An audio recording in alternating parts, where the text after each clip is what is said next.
नमस्कार साथियों, स्वागत है आपका एग्जाम स्टडी सर्कल पर। और आज इस वीडियो में हम डिस्कस करेंगे इंग्लिश की लास्ट 50 डेज की क्या स्ट्रेटेजी होनी चाहिए आपकी। और ना इसमें मोस्ट प्रैक्टिकल अप्रोच क्या होगी ना आपकी, वो हम डिस्कस करेंगे। इसमें कोई भी हवा में बातें नहीं होंगी। और पहली बात तो ये है कि इसमें अगर आपके इंग्लिश में 47.5 प्लस या 45 प्लस मार्क्स आ रहे हैं तो आपको कोई टेंशन लेने की जरूरत नहीं, आप सही कर रहे हैं। ये वीडियो मतलब आपके लिए नहीं है अगर आप अच्छा स्कोर इंग्लिश में कर रहे हैं।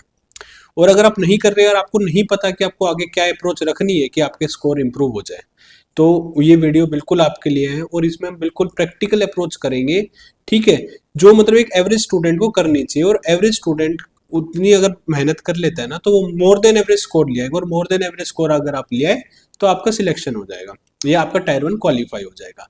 अब दिन बचे हैं आपके 50। इसमें आप एक तो देखिए, ये फेज ऐसा है कि ना ये डिसाइड करेगा कि कौन तो टॉपर होगा, किसका टायर 1 क्वालिफाई होने वाला और किसका नहीं होने वाला।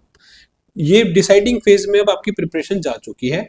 और अगर इस टाइम पे अगर आप अपने 10-15 दिन खराब कर देते हैं तो आपके पास ना मतलब कि वापसी का कोई मौका नहीं मिलेगा, ना रिकवरी का कोई टाइम मिलेगा। अगर आपका ये टाइम निकल गया ना, स्टार्टिंग के 1-2 हफ्ते निकल गए, तो आप रेस से बाहर हो चुके हैं। ये बिल्कुल मैं फैक्ट बात आपको बता रहा हूँ। तो ये इतना क्रूशियल टाइम है कि आप इसमें एक तो अपना टाइम वेस्ट बिल्कुल भी नहीं कर सकते। और जो पढ़े वो टू द पॉइंट पढ़े और इस डायरेक्शन में पढ़े कि वो आपको सिलेक्शन की तरफ लेके जाए, ना कि टाइम पास के लिए आप पढ़े। चलिए जी, फिर शुरू करते हैं इस चीज को। तो आपके देखिए इंग्लिश में सदाबहार यही टॉपिक आए, जब से एसएससी पेपर ले रहे हैं यही टॉपिक रहे हैं, ठीक है। तो इनमें हम टाइम वेस्ट नहीं करेंगे। क्या है आपके vocabulary, reading comprehension, cloze test, error detection, यानी बेसिकली ग्रामर आपके आ गई। Fill in the blank, sentence improvement, active and passive, direct, indirect और पैरा जंबल्स, ये सेंटेंस रीअरेंजमेंट। इसमें अगर मैं देखूं reading comprehension, cloze test, para jumbles, ये आपके रीडिंग के से रिलेटेड आ जाएगा, ठीक है। बाकी का मेजर पार्ट आपका ग्रामर का आ जाएगा। और ये वाला पार्ट आपका स्पेसिफिकली वोकैब का आ जाएगा। अभी आप लोग क्या कर रहे हैं, देखिए वोकैब को एक तो करना और वोकैब के साथ टाइम पास करना, ये दोनों में बहुत ज्यादा अंतर है। वोकैब की ना आप प्रिपरेशन के लिए ना आपको ज्यादा एफर्ट्स नहीं लगाने पड़ते। आप कोई भी एक बुक खोलेंगे, लेके बैठ जाएंगे, कोई भी वीडियो चलाएंगे, 10 घंटे 11 घंटे, बहुत बहुत अनलिमिटेड रिसोर्सेज हैं आपके पास, उनको आप करते जाएंगे। बस वो बता रहे हैं, आप देख रहे हैं, आप पढ़ रहे हैं, पर कोई उसका आपका ना फ्रूट नहीं निकल रहा, मतलब उसका आपको ना कोई रिजल्ट नहीं मिलेगा। आप ऐसे करते जाइए और आप क्या है कि रिजल्ट ओरिएंटेड वो आपके एफर्ट्स आएंगे नहीं। अच्छा, इनकी प्रायोरिटी आप देखें तो 6 से 8 क्वेश्चन आपके वो कैम में होंगे। इसमें आपके देखिए synonym, antonym, one word substitution, idiom और स्पेलिंग से आपके वो कैम में मैंने इंक्लूड कर लिया है। रीडिंग कॉम्प्रिहेंशन में 3 से 5, बल्कि इवन 4 या 5 क्वेश्चन तो पक्का मिलेंगे। अब डिपेंड करता है, या तो रीडिंग ये पूछ लेता है रीडिंग कॉम्प्रिहेंशन, या फिर आपका क्लोज टेस्ट आ जाता है। एरर डिटेक्शन में 3 से 5 क्वेश्चन आपको मिलने ही मिलने हैं। फिलर्स मिल जाएंगे 2 या 3 तो मिलते ही हैं। सेंटेंस इंप्रूवमेंट 2-3 मिल जाएंगे। एक्टिव पैसिव के 2, ये 2 एक में आ जाता है। कभी ये 2 पूछ लेता है, इसको 1, या फिर 2-2 भी पूछ लेता है। और पैरा जंबल्स आपको 2 मिल, मान के चलिए 2 मिलते हैं, ठीक है। अब ना वोकैब तो देखिए सभी पढ़ते हैं और बहुत ज्यादा पढ़ते हैं, पर ना उसको आपने ना सही तरीके से पढ़ना है। पहली चीज, सही तरीके से कैसे पढ़ेंगे, आप उसको पढ़ेंगे PYQ से। ये मैं आपको प्रैक्टिकल वे बता रहा हूँ, जो हम गलती करते हैं ना तैयारी के दौरान, वो सारी चीजें मैं आपको बताऊंगा। PYQ से कैसे पढ़ेंगे, मतलब कि आपके पास सिनोनिम एंटोनिम पूछा होगा, उसके 4 ऑप्शन दिए होंगे, A B C और D। उसमें से पढ़िए, आप इस तरीके से पढ़िए कि भाई इस क्वेश्चन का क्या आंसर होगा, फिर आप उसको देखिए कि भाई ए होगा या बी होगा। कारण क्या है ना कि आपने वैसे पढ़ लिया, भाई जनरली आपने कोई बुक उठाई, मान लीजिए ब्लैक बुक उठाई, आपके पास बहुत सारी रिसोर्सेज हैं। मैं कोई भी बुक को ऐसे नहीं कहूंगा, पर सारी बुकें बहुत अच्छी हैं, पर उसमें क्या देखिए, ये यहाँ पे वर्ड लिखा है, यहाँ मीनिंग लिखा है, ठीक है। तो आप ऐसे कितने भी करते रहिए, 500 कर लीजिए, 1000 कर लीजिए।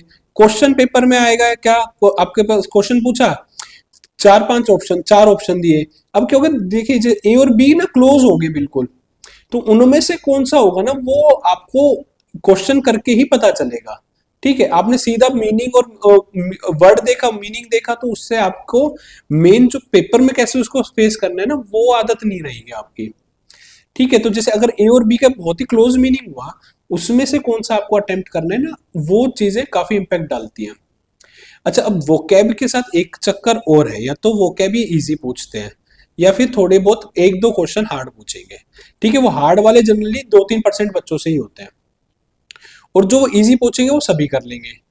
तो इसमें क्या है ना, आप एवरेज से बाहर नहीं निकल सकते। ये तो मैक्सिमम 95% बच्चों का ठीक ही होता है, आपको मैं सच्ची बात बताऊं। मेजर डिफरेंस क्रिएट कहाँ होता है आपका इंग्लिश में, ये होता है आपका आरसी में, आपका होता है sentence rearrangement, para jumbles, PQRS में। ये आपके मेजर डिफरेंस क्रिएट कर देते हैं, और एरर डिटेक्शन। इसमें क्या होता है कि ना, जैसे आरसी में आपके 5 क्वेश्चन पूछे गए, बच्चे के 2 गलत हो गए, 3 सही हो गए, ये एवरेज में बता रहा हूँ, एवरेज बच्चों का क्या स्कोर रहता है। पीक्यूआरएस 2 पूछे गए, 1 सही हो गया, 1 गलत हो गया। एरर आपके 3 पूछे गए, उसमें से 1 गलत हो गया। तो यहीं से आपके ना 4 से 5 क्वेश्चन आपके यहाँ गलत हो जाते हैं, और 4 से 5 क्वेश्चन आपके गलत हुए तो आप रेस से बाहर है, मतलब कि आपका जो मार्क्स आप ला सकते थे वो आप नहीं ला पाएंगे। ठीक है, यानी अगर आपने 25 क्वेश्चन अटेम्प्ट किए, उसमें से 5 आपके गलत हो गए, 20, 40, 2.5, 37.5 के आसपास आपके ये एवरेज मार्क्स ही रहता है आपके। कैसी ही शिफ्ट हो, ये आपके एवरेज मार्क्स रहने वाले हैं, और ये जनरल गलती करते हैं। और कोई सिली मिस्टेक में एक आधा वोकैब का गलत हो गया तो 5 का 6 हो गए, 5-6 क्वेश्चन गलत हो गए तो वही 35, फिर 35 से आप नीचे चलते चले जाएंगे। तो ये सिनेरियो रहता है पूरे इंग्लिश का। अब इस चीज को टैकल कैसे करें? टैकल ऐसे करने कि आपको हार्ड टॉपिक भी उठाने पड़ेंगे। हार्ड टॉपिक की तैयारी स्टार्ट कीजिए। आपको आरसी करनी पड़ेगी। आरसी देखिए, अब क्या है, आरसी पैराजंबल्स, इनमें ना एफर्ट्स ज्यादा लगते हैं, इनमें जोर ज्यादा लगता है, इनमें दिमाग ज्यादा लगता है। आपको पूरा आरसी पढ़ना पड़ेगा, उसको समझना पड़ेगा, उसकी टोन समझनी पड़ेगी, है ना। आपको क्वेश्चन समझने पड़ेंगे, इन्फ्रेंस समझना पड़ेगा उसका, तो इसमें ज्यादा एफर्ट लगते हैं। और आपके वोकैब की प्रिपरेशन क्या आपको आसान लगती है, बुक खोले, 500 वर्ड पढ़ डाले, याद रहे नहीं रहे कोई फर्क नहीं पड़ता। तो इस चीज को अब थोड़ा सा ना, आप अपने आप को बस क्वांटिफाई कर रहे हैं अपनी तैयारी को, या फिर क्वालिटी कुछ उसमें डाल रहे हैं, या कुछ प्रोडक्टिव आप कर रहे हैं या नहीं कर रहे हैं। क्योंकि देखिए, टॉपिक तो ये भी आने हैं ना सारे, सिर्फ वोकैब के भरोसे तो आप बैठ भी नहीं सकते। तो ये सारी चीजें हमने करनी है। डायरेक्ट इनडायरेक्ट स्पीच है, ये है, एक्टिव पैसिव है, इन सब की प्रैक्टिस आपको रेगुलर बेसिस पे करनी है। तो इसके लिए प्लान क्या करना है? अब आपने क्या किया क्या नहीं किया, देखिए कुछ तैयारी तो आपने की होगी, क्योंकि आपका पेपर जुलाई एंड में होना था या अगस्त में होना था।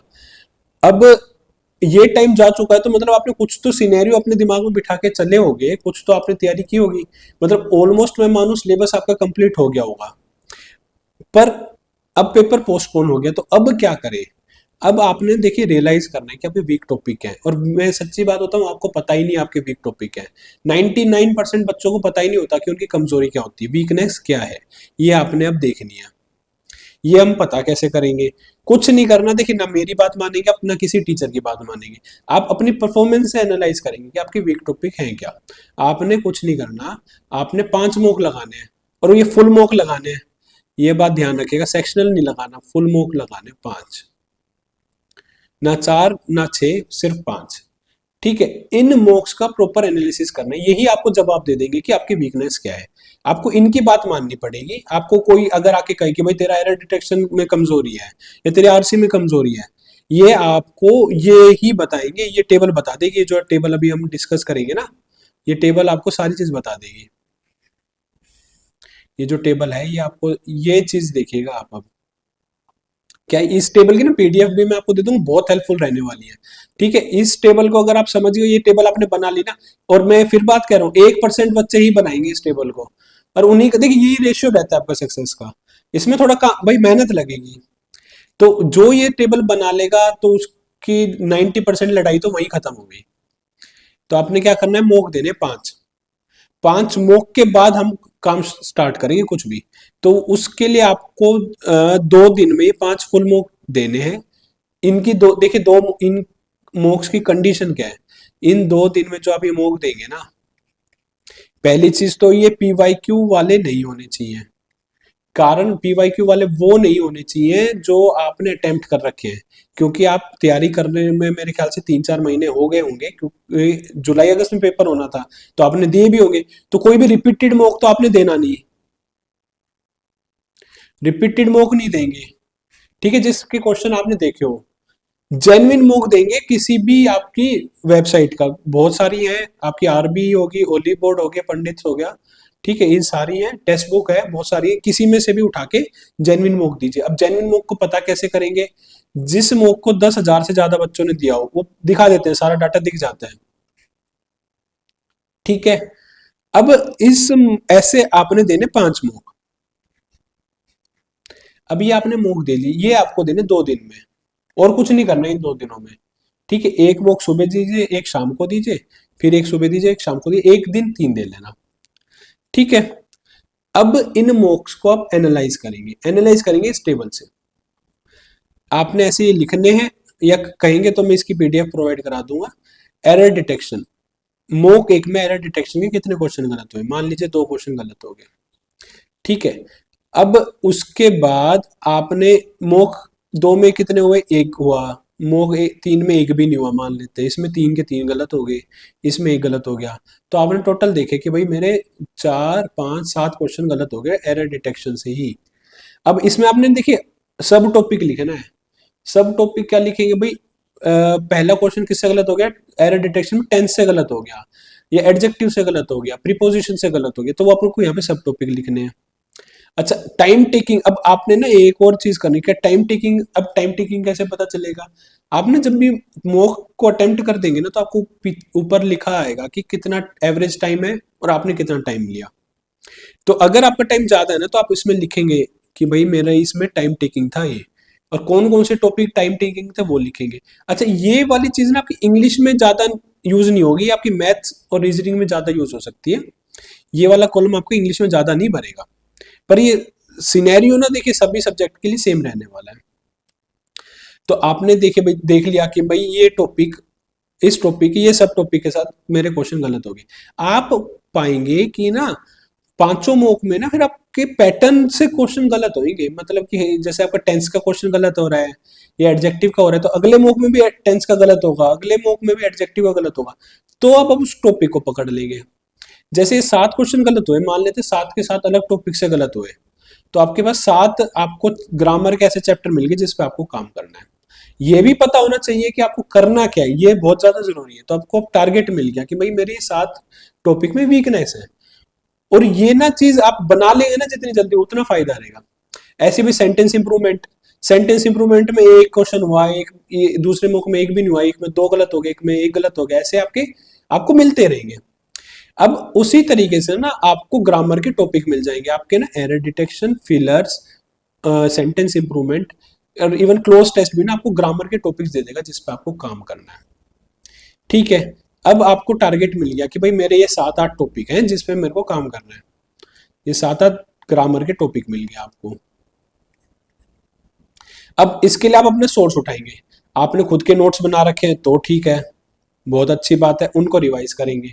फिर अगर ये आप कोई बुक रेफर करना चाह रहे हैं तो बहुत सारी बुक है, सारी की सारी अच्छी, कोई सी भी रेफर कर सकते हैं। अब इन बुक या इन नोट से ना आपने हर टॉपिक के इंपॉर्टेंट रूल्स को लिख लेना है एक पेज पे। मतलब कि हर एक टॉपिक है ना, जो एक टॉपिक है उसपे आपने, एक तो पहली चीज 10 से ज्यादा रूल नहीं लिखने उस टॉपिक के, वो 10 ही रूल में कंसाइज करने। आपको ही अपने, आप अपने बना रहे हो, ये सिर्फ अपने खुद के लिए बना रहे हो, किसी के और के लिए नहीं बना रहे। एक टॉपिक पे 10 से ज्यादा रूल नहीं लिखने, क्योंकि उससे ज्यादा आपको याद नहीं रहने वाले। तो जैसे कि समझ लीजिए टेंस है, या आपका नाउन हो गया, नाउन पे 10 से ज्यादा रूल नहीं लिखेंगे, चाहे वो एक ही रूल में आप 2-3 रूल डालो, आपको वो ये याद हो जाने चाहिए। जैसे जैसे आप 10 ही रूल लिखोगे ना, तो आपको ये दिमाग में बैठ जाएंगे, और इनके हफ्ते 2 हफ्ते में एक बार भी रिवाइज कर लिए तो आपकी बिल्कुल परमानेंट हो जाएंगी ये। तो जैसे नाउन हो गया, आपका एडजेक्टिव हो गया, समझ लीजिए इनमें आपकी गलती हुई थी, तो इन सबके 10-10 रूल लिख लेंगे आप, ठीक है। मतलब एक एक पेज, एक पन्ने से ज्यादा भरना ही नहीं चाहिए इसमें। तो आपके 4-5 पन्ने बन जाएंगे जिसमें ये सारे टॉपिक आपके कवर हो जाएंगे, जो कि आपके ग्रामर की वीकनेस थी। 4-5 पेजेस से ज्यादा नहीं होने चाहिए भाई। इन पेजेस को चाहे लेमिनेट करा के रख लेना, ये आपको बचाएंगे आगे लास्ट तक, बहुत इंपॉर्टेंट है ये, ठीक है जी। ये चीज होगी। अब आपका रहेगा भाई रीडिंग कॉम्प्रिहेंशन। अब रीडिंग कॉम्प्रिहेंशन में देखेंगे भाई, हो सकता है जो एवरेज रहता है 3-2 का रहता है, 3 सही हो जाते हैं, 2 गलत हो जाते हैं, ठीक है। पैसेज की लेंथ बड़ी आ गई तो आप पढ़ रहे हैं पर समझ भी नहीं आ रहा क्या पढ़ रहे हैं। तो डेली का एक पैसेज तो हमें पढ़ना पड़ेगा। ठीक है, ये मेहनत वाला काम है थोड़ा। पैरा जंबल्स, आपको 5 से 10 पैरा जंबल्स डेली के सोल्व करने पड़ेंगे। कहाँ से करेंगे? PYQ से। ये ना अगर आपके परफेक्ट हैं तो आपके ना पांचों मॉक में एक भी क्वेश्चन गलत नहीं होना चाहिए, तो मैं मान लूंगा कि आप भी मान जाएंगे कि भाई मेरे को इनमें तैयारी की कोई जरूरत नहीं है। अगर एक इनमें से क्वेश्चन गलत हो रहे हैं तो भाई आपको देखो ये टेबल ही बता देगी आपको कौन सा टॉपिक स्ट्रॉन्ग है, कौन सा टॉपिक वीक है। आपको किसी के पास जाने की ही जरूरत नहीं पड़ेगी। नरेशन है, नरेशन के अगर आपके क्वेश्चन सही हो गए पांचों बुक में तो आप उस पर क्यों एफर्ट्स डालेंगे। ठीक है, ग्रामर मिसलेनियस टॉपिक है कि आप इसको बाकी जो इन कैटेगरी में है उनको मिसलेनियस में डाल लीजिएगा। तो अब आपको अगर टॉपिक मिल गए, आपको टारगेट मिल गया, अब उस चीज पे आपने डेली 1 से 1.5 घंटा देना है। अपना शेड्यूल बनाइए, सुबह उठते पहले इंग्लिश से ये सारी चीजें खत्म कर दीजिए। जैसे 7 टॉपिक ग्रामर के मिल गए तो सुबह उठते पहले वो पढ़ लिया आपने। पढ़ने के बाद वो 10 लाइन लिख लेनी है, वो 10 रूल्स इंपॉर्टेंट लिख लेने हैं। फिर उसके बाद ना आप दोबारा उस चैप्टर को पढ़ने नहीं जाएंगे, आप सिर्फ 10 रूल लिखेंगे। इनको बड़े ध्यान से लिखना, ये आपके खुद के नोट्स होंगे, खुद की वो होगी क्रिएशन। ठीक है जी, ये चीज हो गई। अब उसके बाद आपने RC प्रैक्टिस करनी है, आपने क्लोज टेस्ट प्रैक्टिस करना है, आपने पैरा जंबल्स प्रैक्टिस करने ही करने हैं। पैरा जंबल लिख लिया, PQRS लिख सकते हैं आप इसे, PQRS आपने करने हैं डेली के।